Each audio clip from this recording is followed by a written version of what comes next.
भाजप आणि शिवसेनेत कधीच अंतर नव्हतं, त्यामुळे दिलजमाईचा प्रश्नच येत नाही असं म्हणत चंद्रकांत पाटील यांनी शिवस्मारकाच्या मानात्मा नाट्यावर पडदा टाकलाय। शिवस्मारकाच्या भूमिपूजनाचं निमंत्रण देण्यासाठी सार्वजनिक बांधकाम मंत्री चंद्रकांत पाटील आणि शिक्षण मंत्री विनोद तावडे मातोश्रीवर गेले होते। उद्धव ठाकरे यांनीही निमंत्रणाचा स्वीकार करत भूमिपूजनाच्या कार्यक्रमाला हजर राहणार असल्याचं सांगितलं। दिलजमाई हा शब्द तेव्हाच येतो ज्यावेळेला अंतर निर्माण झालेलं असतं।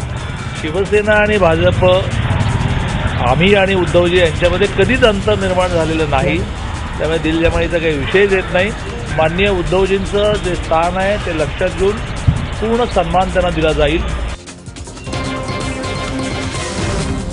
अरबी समुद्रातील शिवस्मारकाला कोळी बांधवांचा विरोध कायम आहे। पंतप्रधान मोदींच्या हस्ते 24 तारखेला शिवस्मारकाचं भूमिपूजन आहे, मात्र पंतप्रधान मोदींसमोर आंदोलन करण्याचा इशारा मच्छीमार संघटनेने दिलाय।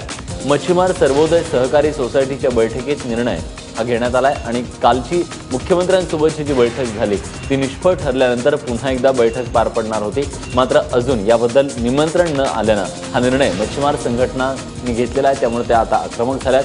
शिवस्मारकामुळे मासेमारीला नुकसान होईल अशी भीती मच्छीमारांना।